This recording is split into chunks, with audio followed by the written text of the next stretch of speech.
Buen día, hoy hablaremos sobre hallazgos ecocardiográficos de hipertensión. Como introducción, la hipertensión es una patología muy prevalente en la sociedad desarrollada y especialmente cuanto más avanza la edad de nuestros pacientes, será mayor la incidencia. El problema de la hipertensión es que afecta a los órganos diana y que este es el principal factor para generar insuficiencia cardíaca, cardiopatía isquémica, eventos cerebrovasculares y la muerte. Y que ya diferentes estudios han demostrado la utilidad diagnóstica y pronóstica del ecocardiograma en la hipertensión arterial, sobre todo la detección de hipertrofia ventricular izquierda, teniendo en cuenta que el electrocardiograma y la radiografía de tórax tienen una baja sensibilidad para el diagnóstico. Sabemos que la historia natural de la cardiopatía hipertensiva es desarrollar insuficiencia cardíaca de fracción de eyección preservada y que evolucionará a una insuficiencia cardíaca con fracción de eyección reducida. Y que como complicaciones agudas tenemos una insuficiencia cardíaca descompensada, síndromes coronarios agudos y arritmias. Dentro de la historia natural de la cardiopatía hipertensiva, sabemos que la acumulación de proteínas de matriz extracelular en el miocardio y en estructuras microvasculares van a generar fibrosis y que esta fibrosis nos va a dar hipertrofia ventricular izquierda. De aquí que estos pacientes comenzarán con insuficiencia cardíaca con fracción de eyección preservada y llegan a evolucionar a con fracción de eyección reducida. Por ende, esta fibrosis va a generar las complicaciones agudas, insuficiencias cardíacas descompensadas, síndromes coronarios agudos y arritmias. Dentro de la cardiopatía hipertensiva tendremos cambios estructurales y funcionales en las diferentes cámaras. Como podemos ver a nivel del ventrículo izquierdo, va a haber un incremento de la hipertrofia y de la fibrosis parietal. A su vez, en el ventrículo derecho generará la hipertrofia, la fibrosis y a su vez una disfunción diastólica y sistólica ventricular derecha. Algo similar a nivel auricular, tanto derecho como izquierdo. Empezaremos con hipertrofia, fibrosis, dilatación y llegar a un punto de entender la disfunción auricular, tanto izquierda como derecha. Y en su punto tendremos también a nivel de los vasos coronarios arteriosclerosis que nos llevará a los síndromes coronarios agudos. Dentro de la cardiopatía hipertensiva tenemos diferentes etapas de daño estructural, desde el estadio A hasta el estadio C. Y tenemos tres principales etapas de remodelamiento. Primero funcional, en el cual será manifestado por remodelamiento concéntrico, por septum sigmoides, por trastornos de la relajación y por hiperquinesia de parietal, y que será esto principalmente ocasionado por un incremento de la poscarga. En el estadio B, los pacientes podemos detectar deformación miocárdica alterada e inclusive disfunción auricular. Y esto también se genera por el incremento de la poscarga y por un incremento de las presiones de llenado, teniendo en el estadio B ya un remodelamiento mecánico. En el estadio C comenzamos con incremento, dilatación auricular, hipertrofia ventricular concéntrica que evolucionará a excéntrica y comenzaremos a tener disfunción ventricular izquierda. Eso se genera porque ya no solo tenemos un incremento de la poscarga y de elevación de presiones de llenado, sino que también el grado de fibrosis es importante.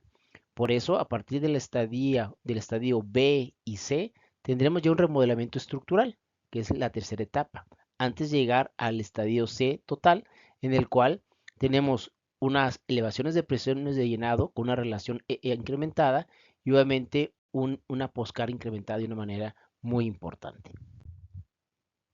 ¿Cuál es la utilidad del ecocardiograma en la hipertensión? Bueno, será importante estudiar la anatomía y la morfología del VI, evaluar la función sistólica y diastólica, determinar el pronóstico de nuestros pacientes. Para esto deberemos estratificar el riesgo y hacer el diagnóstico de patologías cardíacas asociadas y poder planificar el tratamiento en función a los hallazgos de nuestros estudios ecocardiográficos. ¿A quién hay que realizar un ecocardiograma en un paciente hipertenso? Bueno, aquellos pacientes en los que yo sospeche insuficiencia cardíaca, que tenga signos de insuficiencia cardíaca, que yo sospeche un problema estructural del corazón, pacientes que yo sospeche un problema isquémico, o para poder redefinir el riesgo cardiovascular de mi paciente. Tenemos que partir de una valoración anatómica, principalmente buscando hipertrofia ventricular.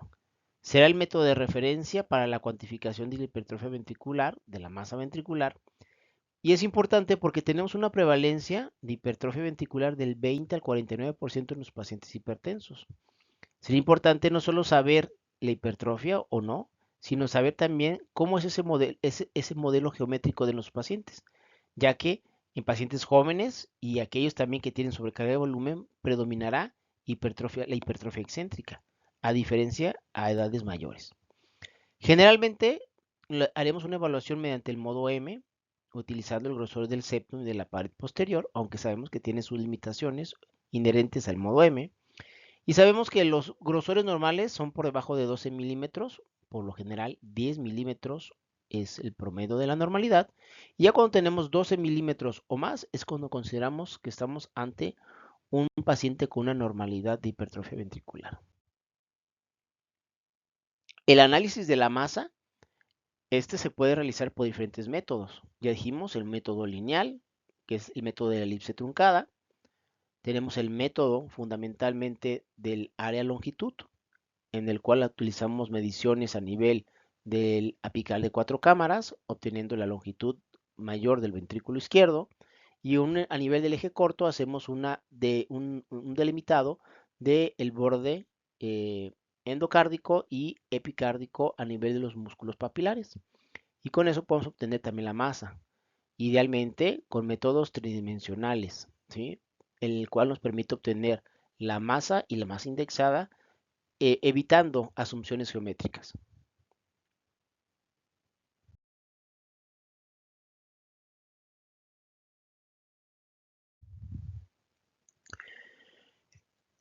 La masa miocárdica. ¿Por qué es importante la masa miocárdica? El incremento de esta correlaciona de forma continua con una mayor mortalidad, tanto cardiovascular como global. Y se ha determinado que un incremento de 50 gramos por metro cuadrado aumenta el riesgo relativo de mortalidad con un factor de 1.7.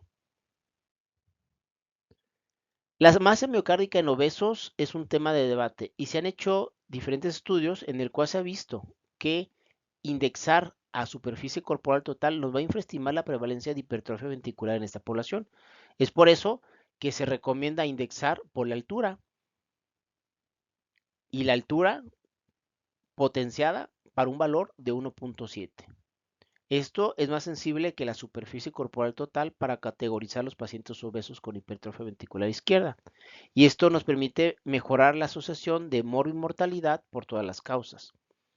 Se puede utilizar una potencia de 1.7 o de 2.7, pero se ha determinado que la que es un poco más precisa es la 1.7. ¿Cómo hacemos esto? Nosotros la masa que obtengamos la vamos a indexar, ¿sí?, a la altura, y esta multiplicada por 1.7.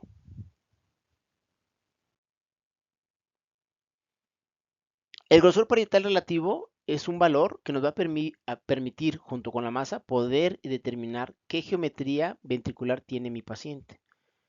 Y para esto necesitamos saber el grosor septal y el grosor de la pared posterior. Y esto sumado y dividido entre el diámetro diastólico del ventrículo izquierdo, donde el valor corte de la normalidad será un 0.42. Es importante identificar los patrones geométricos. Sabemos que en las etapas iniciales de la hipertensión comúnmente tendrán geometría normal, pero al avanzar la enfermedad y sin un control adecuado va a generar cambios en la forma del ventrículo izquierdo, que eventualmente generará un deterioro de la función sistólica. ¿Cómo evoluciona y cómo cambia? En pacientes que tenemos hipertrofia concéntrica, tenemos que recordar que es una respuesta adaptativa a dos cosas. Una, a sobrecarga de presión sistémica y a un incremento de las resistencias periféricas, y que esto generará tanto en hombres como en mujeres cambios en la función diastólica, en la función longitudinal, circunferencial y radial, afectando también la aurícula izquierda.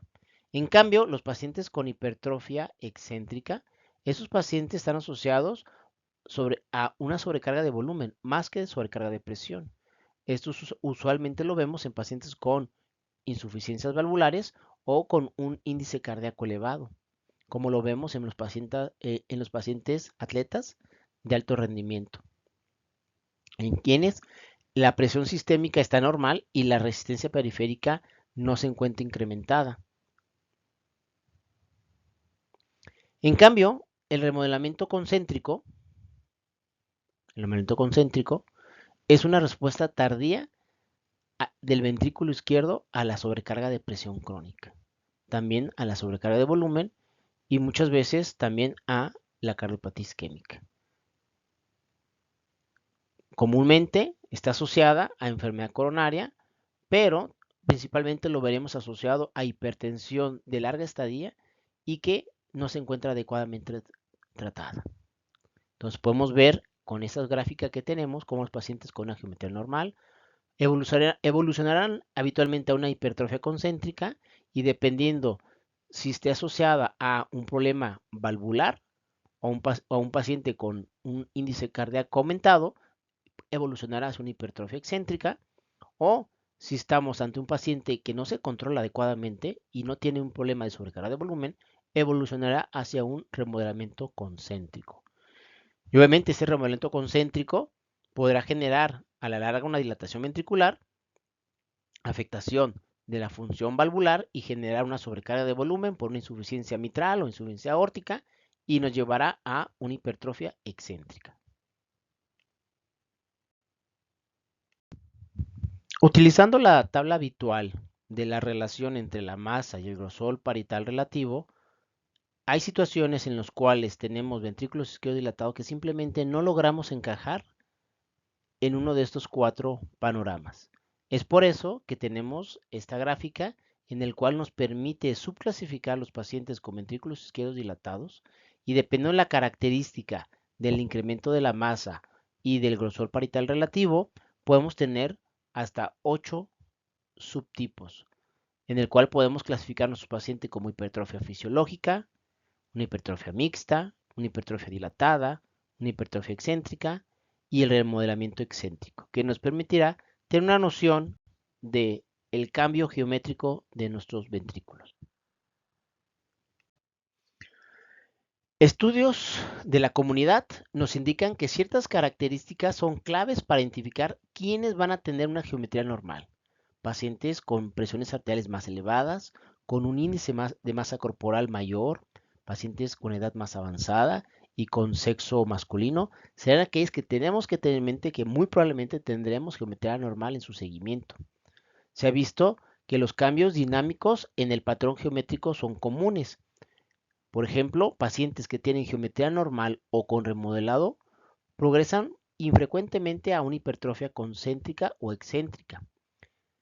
El cambio de hipertrofia excéntrica a concéntrica es poco común, menos del 8%, y de hipertrofia concéntrica a hipertrofia excéntrica es del 19%. Pueden ver cómo un paciente que tiene hipertrofia concéntrica y que no tiene un control adecuado va a dilatar ese ventrículo y lo va a llevar hacia una hipertrofia excéntrica.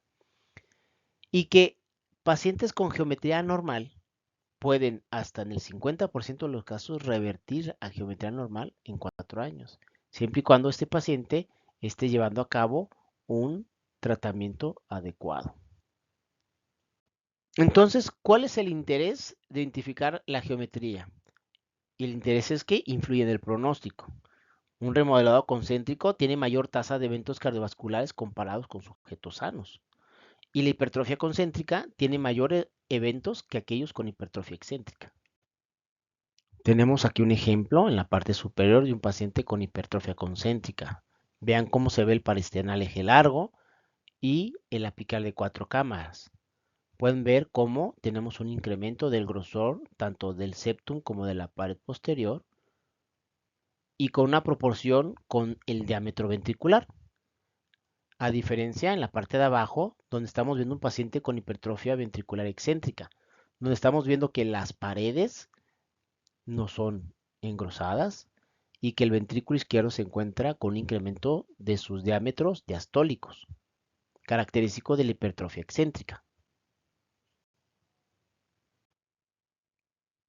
Y el remodelado ventricular concéntrico, aquí estamos viendo cómo tenemos un septum engrosado y una pared posterior que no se encuentra tan engrosada en el paresternal eje largo, manteniendo diámetros diastólicos normales, característica de un paciente más crónico. Igual lo vemos en el apical de 4 cámaras. Vean cómo estamos viendo un septum sigmoides, característico de un remodelado concéntrico. Vean cómo no tenemos un aumento de los diámetros diastólicos y tenemos un incremento del grosor de nuestra región infraseptal mayor que la región anterolateral, característico de un remodelado concéntrico.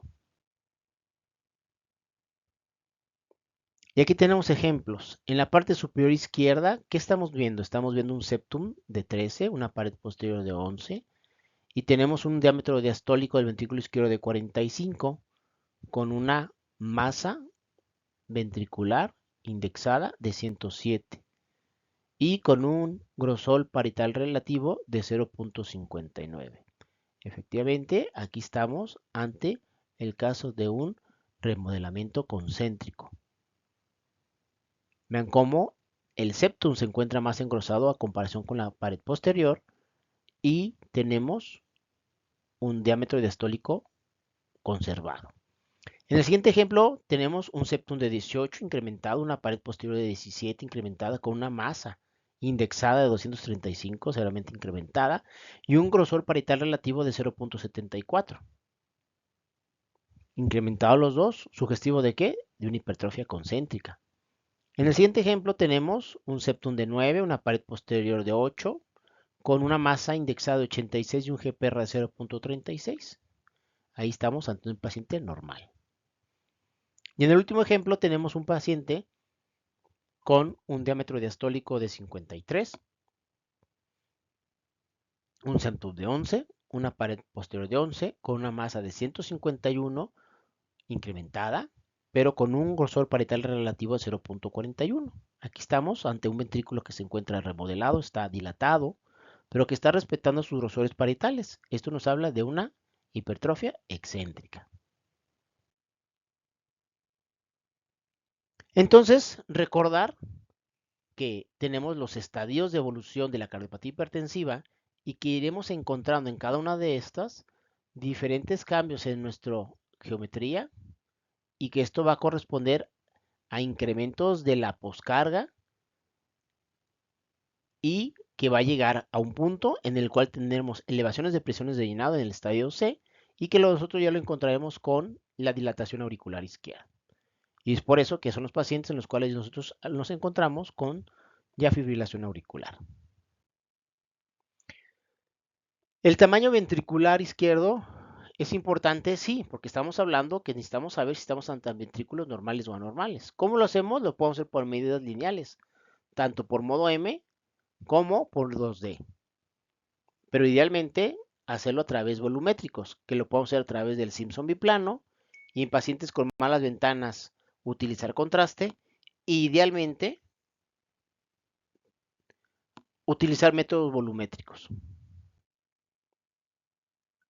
Es importante tener en mente las medidas de nuestros volúmenes, tanto diastólicos como sistólicos, y sobre todo los indexados, tanto para hombres como mujeres. Y recordar que también estos cambian cuando utilizamos la tecnología tridimensional y tener en mente el valor corte, tanto de hombres como de mujeres, que aquí en la gráfica los podemos ver. La función ventricular a su vez es importante, porque ya comentamos que dependiendo de la evolución del estadio que tengamos de la cardiopatía hipertensiva, podremos detectar nosotros disfunción sistólica. Por eso que también lo podemos hacer por métodos lineales, que ya en la actualidad no se recomienda, principalmente por el método de Simpson biplano y por métodos tridimensionales preferibles al 2D si tenemos o contamos con esta tecnología. Los métodos lineales los podemos utilizar, como comentamos, ¿sí? No es lo de primera opción, pero es una herramienta que tenemos que tener en mente. Para eso tenemos el MAPSE, donde este se va a encontrar disminuido en pacientes con hipertrofia ventricular izquierda concéntrica, inclusive a pesar de una fe vital normal. Entonces podría ser un marcador temprano de esta disfunción sistólica si no tenemos nosotros un equipo con tecnología 3D o con deformación. Y el MAPSE, derivado de la resonancia magnética cardíaca, se ha asociado a un incremento en la mortalidad. Entonces, sí tiene un nicho de función. La onda S promedio, cuando utilizamos la comparativa de las paredes septal, lateral, anterior e inferior, cuando este es mayor a 9 centímetros sobre segundo, nos permite distinguir una hipertrofia ventricular patológica de una fisiológica. Entonces, es una herramienta interesante que la mayoría de los ecocardiógrafos cuentan y que nosotros podemos determinar si estoy ante una hipertrofia anormal o es una hipertrofia fisiológica en un paciente joven o en un atleta. ¿Qué hay en relación de la fracción de eyección y hipertensión? Habitualmente la fracción de eyección en reposo es normal o ligeramente aumentada, independientemente del grado de hipertrofia, como podemos ver en la imagen superior derecha. Podemos tener fracciones de eyección supranormales, que ésta se asocia a mayor daño de órganos diana que una fracción de eyección menor, como podemos ver en la imagen del medio. Y el otro extremo estarían los pacientes que ya están a una evolución desfavorable, ya con dilatación y disfunción sistólica, como podemos ver en la imagen inferior derecha. El daño miocárdico. El daño miocárdico subclínico será importante determinarlo. Tenemos que recordar que nuestro miocardio es una estructura tridimensional que tiene fibras circunferenciales en la capa media y fibras longitudinales en el sub y en el epicardio, y que éstas se estiran, se acortan y se engrosan. Y es decir, que siempre está en cambio de orientación nuestra miofibrilla. Es por esto que la deformación miocárdica nos permitirá evaluar esta propiedad intrínseca del miocardio y poder detectar de una manera temprana cambios en nuestra función ventricular. ¿Cuáles son las aplicaciones clínicas de la deformación o el strain en hipertensión? Bueno, en ventrículo izquierdo será determinar la función ventricular y sobre todo el daño ventricular temprano. Nos va a permitir diferenciar ventrículos hipertrofiados fisiológicos de pacientes hipertróficos de manera patológica. Nos permitirá encontrar las enfermedades asociadas, como ya platicamos que la cardiopatía hipertensiva se incrementa el riesgo de cardiopatía isquémica, identificando patrones isquémicos, y también nos permitirá identificar información pronóstica en pacientes que ya estén en estadio C con datos de falla cardíaca por una hipertensión que genera una insuficiencia cardíaca preservada y que evolucionó a reducida. En el ventrículo derecho también nos permitirá identificar la función ventricular y el daño ventricular temprano. Nos permitirá identificar el pronóstico en pacientes que ya estén en una fase de hipertensión pulmonar por insuficiencia cardíaca. Y a nivel de las aurículas nos permitirá determinar la función diastólica, evaluar la función auricular izquierda y poder determinar el riesgo o el incremento de riesgo de que los pacientes tengan fibrilación auricular y por ende el riesgo de formación de émbolos.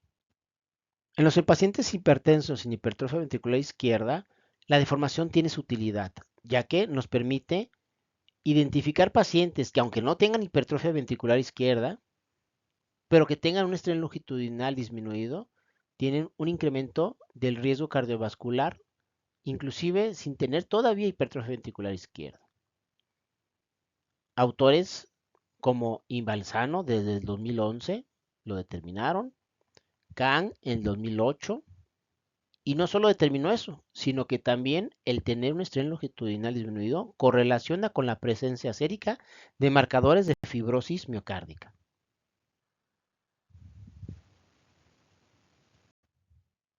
¿Cómo se encuentra la deformación en pacientes hipertensos con hipertrofia ventricular izquierda? Se ha determinado que estos pacientes con hipertrofia ventricular presentan estrés radial reducido y de manera compensatoria el estrés circunferencial y el giro incrementado. Cuando estos pacientes la hipertrofia ventricular se convierte en concéntrica, se ha visto que este efecto compensatorio se pierde cayendo el strain circunferencial y el strain radial. Se ha visto que el strain circunferencial es un factor independiente que relaciona con la fracción de eyección. Es decir, cuando nosotros encontramos el strain circunferencial disminuido en este tipo de pacientes, correlaciona con la fracción de eyección que estará disminuida. Se ha visto que el strain longitudinal global afectado con un valor de 16, alterado del 16% correlaciona con un incremento de eventos cardiovasculares en pacientes hipertensos asintomáticos.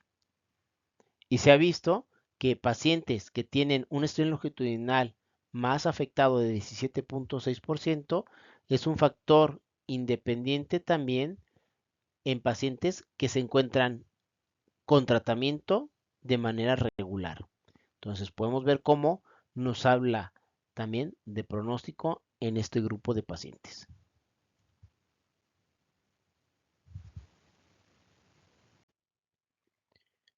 Y la deformación en relación a los pacientes hipertensos también nos apoyan a analizar y entender la diastología. Se ha identificado que los pacientes hipertensos con alteraciones de la deformación nos pueden orientar a la presencia de disfunción diastólica, un strain longitudinal, circunferencial o el radial disminuido nos permite identificar y diagnosticar pacientes hipertensos con ya la presencia de disfunción diastólica. Lo mismo sucede pacientes con strains longitudinales por debajo de 17% nos asocia a pacientes hipertensos no controlados de larga evolución y que están asociados a sobrepeso, diabetes, cambios metabólicos y que tendrán de manera pronunciada mayor hipertrofia ventricular y que esto estará asociado a una disfunción de la diastología.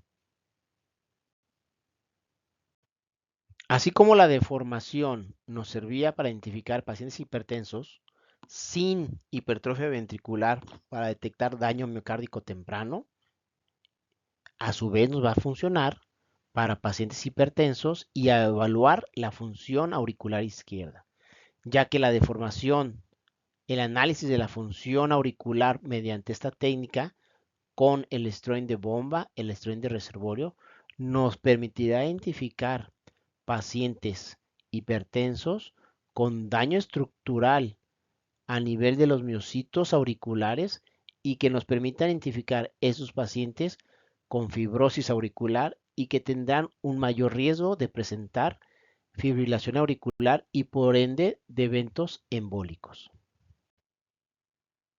¿Qué hay en relación a la deformación del ventrículo derecho en pacientes hipertensos? Pedrinelli en el 2010 nos habla que el tener una deformación del ventrículo derecho anormal correlaciona con mayor descontrol de la presión arterial y con un mayor grosor parietal del ventrículo derecho. A su vez, en el 2007, Tumuclu nos habla que pacientes hipertensos con strain longitudinal del ventrículo derecho reducido se encontraba tanto en pacientes con hipertrofia ventricular izquierda o sin hipertrofia ventricular izquierda, lo que nos habla que también es un marcador temprano de daño estructural, así como aplica para el ventrículo izquierdo, también sobre el ventrículo derecho. En el 2014, TADIC también nos habla que nos permite identificar pacientes no controlados contra pacientes controlados el hecho de tener una deformación del ventrículo derecho normal o anormal. En el esquema A podemos ver un paciente normotenso, en el esquema B podemos ver un paciente hipertenso, donde podemos observar cómo comienza a disminuir la deformación longitudinal, sobre todo en los segmentos basales y medios. En el esquema C podemos ver la comparativa, la diferencia con un paciente con una cardiomiopatía hipertrófica, y en el esquema de un paciente con amiloidosis. Obviamente con estos todos, donde encontraremos grosores parietales incrementados, pero es importante ver, ¿sí?, el patrón de la deformación para poder orientarnos en los... Se ha demostrado que un aumento de la poscarga reduce el strain, lo que conduce a una interpretación errónea de la verdadera función contráctil. De ahí la importancia del trabajo miocárdico, en el cual nosotros vamos a tener una interacción de la deformación miocárdica en correlación con la presión arterial de nuestro paciente, lo que nos va a permitir hacer una adecuada evaluación de cómo se está comportando esa deformación miocárdica en relación a esa poscarga que tenemos con nuestro paciente y que nuestra evaluación sea real. Esta gráfica es muy interesante porque podemos ver la comparativa entre pacientes sanos, pacientes hipertensos y pacientes con cardiomiopatía, tanto no isquémica como isquémica. Y podemos ver cómo el índice de trabajo miocárdico incrementa en los pacientes hipertensos comparados con controles y que este aumenta en relación al grado de severidad de la hipertensión. Y vemos cómo realmente en los pacientes con cardiomiopatía, tanto isquémica como no isquémica, estos valores vamos a encontrarlos bajos.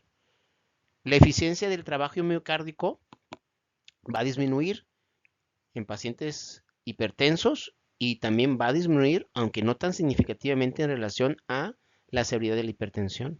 Y siempre vamos a encontrar valores más bajos en pacientes con cardiomiopatía tanto isquémica como no isquémica. En el trabajo constructivo, vamos a ver que va a incrementarse en los pacientes hipertensos y que también va a tener correlación con la severidad de la hipertensión. Y contrastadamente con los pacientes con cardiomiopatía, tanto isquémica como no isquémica, van a encontrar estos valores disminuidos. Y en relación al trabajo desperdiciado, vamos a ver cómo ese trabajo incrementa en los pacientes hipertensos y que también empeora conforme empeora la severidad de la hipertensión. Y aquí sí encontraremos valores todavía mayores en pacientes con cardiomiopatía, sobre todo los pacientes con cardiomiopatía no isquémica, comparado con los isquémicos, que aún así estos serán mayores a los pacientes hipertensos. Aquí podemos analizar la curva de presión-strain, la área de la curva de presión-strain, donde podemos ver en color rojo los pacientes controles. Y vamos a comparar con los pacientes hipertensos. Vemos como en el color verde claro tenemos un incremento de la presión ventricular izquierda, y conforme empeora esta hipertensión grado 2 o grado 3, vemos como esta presión incrementa y poco a poco comenzaremos a evaluar la disminución de la deformación mediante el strain, cambiando nuestras curvas, incrementando el área de la curva presión-strain. Vemos como los pacientes con cardiomiopatía, tanto isquémica como no isquémica, la presión ventricular no va a cambiar tanto y la deformación sí, por lo que vamos a ver que nuestras áreas de curva presión, strain, va a ser diferente totalmente, van a ser más pequeñas. Esto nos permite diferenciar mediante las curvas diferentes patrones. Se ha identificado un gradiente del ápice hacia la base en la distribución del trabajo miocárdico. Esto nos habla de que existe un deterioro del segmento basal compensado por la región apical. Es decir, vamos a tener un ápex que nos va a compensar esta disfunción. En estudios se ha identificado que a pesar de que no existieron cambios en el índice de trabajo miocárdico en los pacientes hipertensos, lo que sí se encontró es que el trabajo constructivo aumentó, al igual que el trabajo desperdiciado. Y la eficiencia del trabajo miocárdico disminuyó tanto en los pacientes con hipertrofia concéntrica y con hipertrofia excéntrica. También se identificó que entonces la hipertrofia ventricular izquierda incrementa nuestro trabajo miocárdico. Y a nivel apical, el trabajo miocárdico va a incrementar inicialmente como un mecanismo compensatorio en el remodelado del ventrículo izquierdo, lo que nos va a mantener un índice de trabajo miocárdico normal de manera inicial.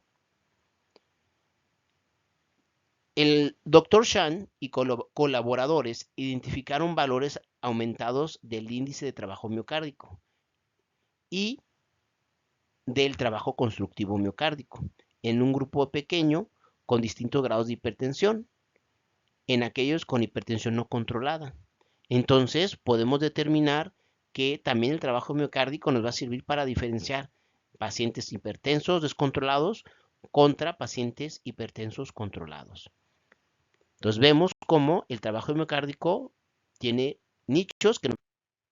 El valor pronóstico de la evaluación de la función sistólica en los pacientes hipertensos está bien establecido, ya que sabemos que la insuficiencia cardíaca es una consecuencia común de la hipertensión.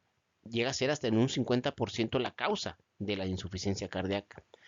Y que la ecocardiografía nos va a permitir diferenciar entre una insuficiencia cardíaca sistólica con fracción de eyección reducida a un paciente con insuficiencia cardíaca con fracción de eyección preservada, o sea, diastólica, con FEBIS respetadas.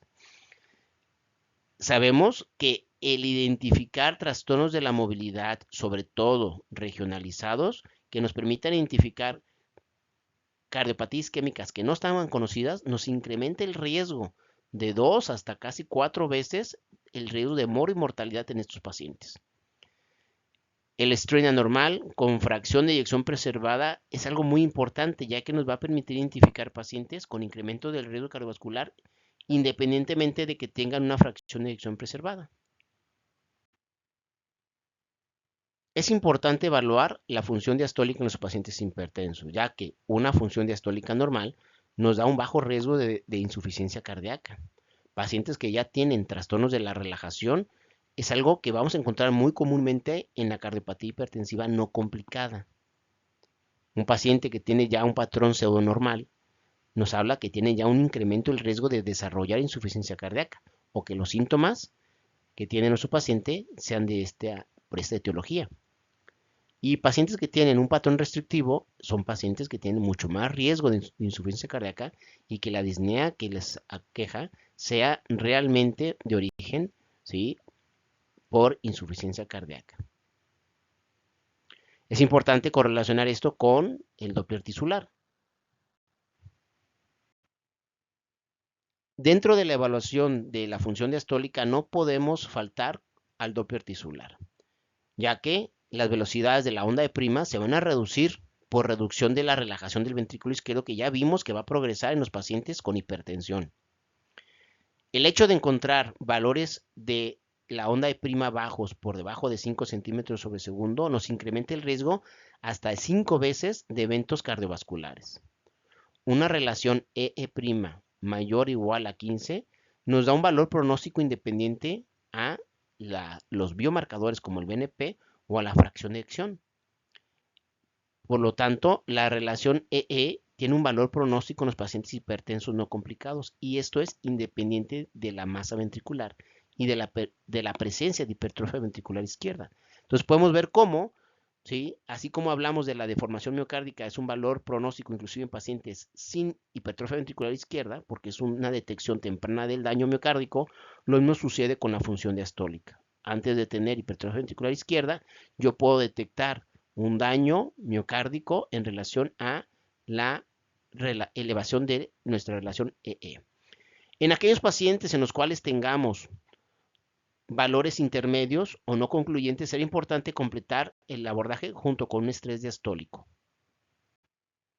Entonces, tenemos que hacer una evaluación del remodelamiento estructural y una evaluación del remodelamiento funcional. Como ya comentamos, es importante en relación al remodelamiento estructural tener una claridad en los cambios geométricos de mi ventrículo izquierdo. Estoy ante un remodelamiento concéntrico, tengo un septum sigmoideo, tengo una hipertrofia concéntrica, una hipertrofia excéntrica, o ya tengo una dilatación de la aurícula izquierda, ya que esto nos habla de que este incremento de la poscarga ha ido incrementando dependiendo de lo que yo encuentre y me va a hablar de la cronicidad del problema. Y así podríamos estratificar a mis pacientes en una cardiopatía hipertensiva de un estadio A hasta de un estadio C. Y sabemos que la edad, la diabetes, la obesidad y la presencia de FA nos van a hablar de también la evolución de esta cardiopatía hipertensiva. Y el remodelamiento funcional es importante aquí, la evaluación mediante la función diastólica.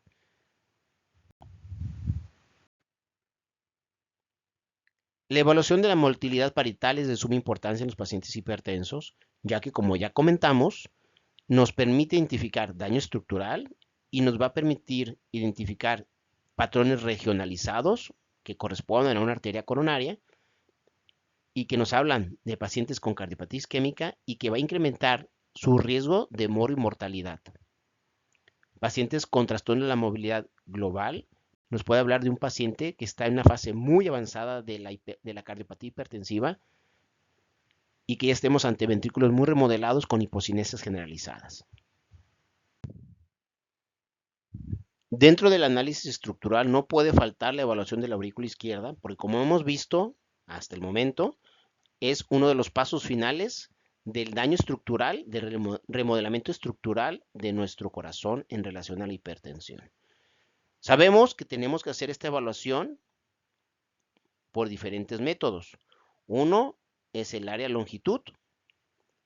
Idealmente tendremos que hacerlo por el método de Simpson biplano. Y si tenemos tecnología de punta, mediante tecnología 3D, que nos permite evitar las asunciones geométricas. Tenemos que identificar si está dilatada la aurícula y el grado de dilatación que tiene mi paciente, ya que me va a hablar del grado de afectación de la cardiopatía hipertensiva. Es interesante el análisis de la aurícula izquierda en relación a la hipertensión. Se han hecho estudios donde se analiza el efecto de la hipertensión en los pacientes comparados con controles. Y se ha identificado que esos pacientes hipertensos tienen una disminución del estrés de reservorio y del estrés de conducto, más no tienen cambio en la dispersión mecánica de la aurícula izquierda, ya que se ha identificado que estos pacientes que ya tienen hipertrofia ventricular izquierda, aparte de la hipertensión, lo que se afecta es la dispersión mecánica de la aurícula izquierda, como un marcador tardío del daño estructural. También se ha identificado que el estrés de reservorio predice los eventos cardiovasculares en pacientes hipertensos con un valor corte por debajo de menos 17 del estrés de reservorio. Entonces, tenemos que hacer un análisis de la función, no solo de la estructura, no solo del volumen, sino de las fases del funcionamiento auricular izquierdo, ya que estos tendrán impacto en saber la evolución de mi paciente dentro de la cardiopatía hipertensiva y también me hablará de pronóstico. Otra estructura que no se nos debe pasar de evaluar a los pacientes hipertensos es la raíz aórtica, porque esos pacientes la van a dilatar y obviamente nos habla también de cronicidad. Siempre tenemos que realizar las 4 medidas. Como vemos en el esquema A, tenemos que medir el anillo aórtico, el cual se tiene que medir en mesosístole, de borde interno a borde interno. Idealmente, si tenemos tecnología 3D con transesofágico o en su defecto con tomografía. Tenemos que hacer la evaluación a nivel de los senos de Valsalva, a nivel de la unión sinotubular y a nivel de la aorta ascendente. Estos en telediástole y de borde exterior a borde interior. Recordar que la aorta ascendente se tiene que medir idealmente a 4 centímetros del plano anular. Y estos valores siempre tendremos que indexarlos por superficie corporal, inclusive también por edad y por género. Recordar que es importante que tengamos una buena alineación de la raíz aórtica, ya que si nosotros no hacemos una buena alineación, podemos tomar planos tangenciales y tener valores falsos. Es importante la evaluación ecocardiográfica de la respuesta al tratamiento de los pacientes hipertensos, ya que tenemos que identificar la regresión de la hipertrofia ventricular izquierda, ya que esta mejora el pronóstico. Tenemos la limitación en la variabilidad al medir la masa ventricular por eco 2D. Es por esto que idealmente tenemos que medirlo por eco tridimensional, ya que disminuye esta variabilidad. Tenemos que tener en mente otras causas alternas de hipertrofia, como la obesidad, la diabetes, el síndrome metabólico y la insuficiencia renal, ya que si tenemos un tratamiento de hipertensión adecuado, pero no controlamos las otras causas, pues esa regresión de la hipertrofia ventricular izquierda estará limitada. También tenemos que evaluar la geometría del ventrículo izquierdo, ya que el control de la presión arterial va a mejorar la geometría. Y esto nos habla de qué? Del impacto de la poscarga sobre el remodelado ventricular. Entonces, no solo es la masa, sino también es la geometría del ventrículo izquierdo. Idealmente, hay que evaluarlo por técnicas tridimensionales. Tenemos que evaluar los cambios en la función sistólica. Recordemos que la fracción de eyección del ventrículo izquierdo se mantendrá preservada hasta etapas muy finales de la cardiopatía hipertensiva. Y que hemos encontrado que la disminución limítrofe o leve de la fracción de eyección, esta no se ha evidenciado un impacto pronóstico, únicamente cuando esta afectación ya está en grado moderado. De ahí la importancia de la evaluación de la deformación miocárdica, del strain, en este grupo de pacientes, ya que ahí estamos detectando tempranamente daño miocárdico y pronóstico en nuestros pacientes. Sí es importante evaluar los volúmenes y la fracción de eyección, ya que cuando esos pacientes estaban afectados y mejoran, el pronóstico será mucho mejor. A su vez, tenemos que evaluar cambios en la función diastólica, ya que la mayoría de los pacientes con cardiopatía hipertensiva van a tener disfunción diastólica tipo 1.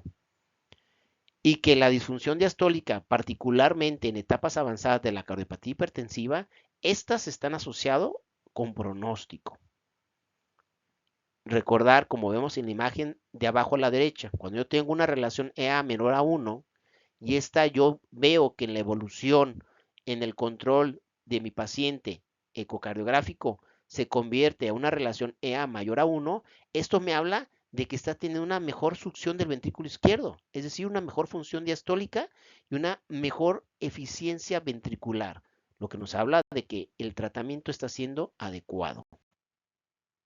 Entonces, la ecocardiografía en el manejo de la hipertensión es básica, ya que nos permite estratificar el riesgo.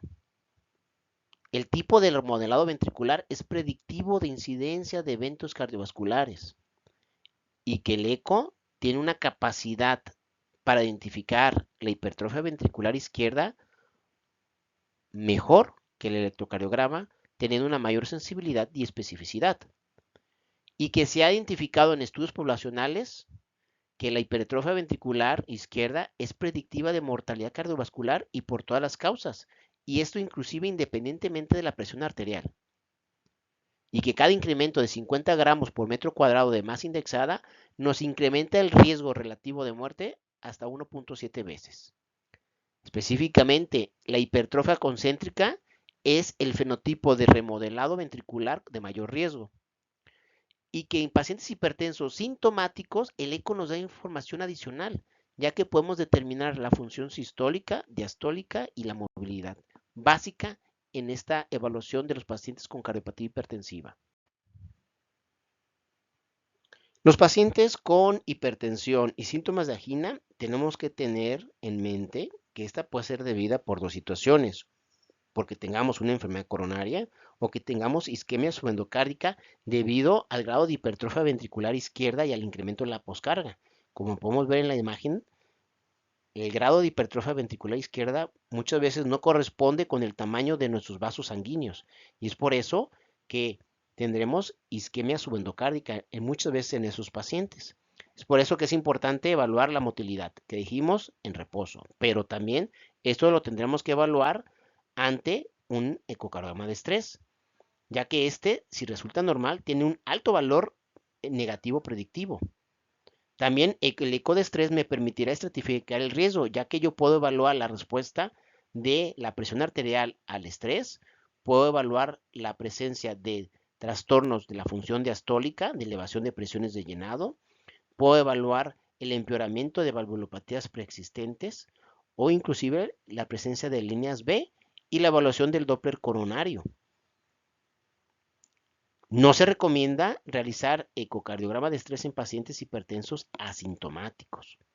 Actualmente, la decisión de iniciar, intensificar y monitorizar la respuesta al tratamiento debe basarse en parámetros clínicos, pero por la naturaleza progresiva de la cardiopatía hipertensiva, se deben realizar evaluaciones periódicas de la función y de la morfología cardíaca, especialmente en pacientes con cambios en síntomas. Como conclusión, los pacientes con hipertensión y con cardiopatía hipertensiva tenemos que estratificarlos. Tenemos que evaluar los cambios morfológicos y funcionales, ya que esto nos va a hablar del pronóstico, de la cronicidad de nuestros pacientes y también nos va a permitir evaluar la respuesta al tratamiento y nos dará herramientas para el ajuste del mismo. Muchas gracias.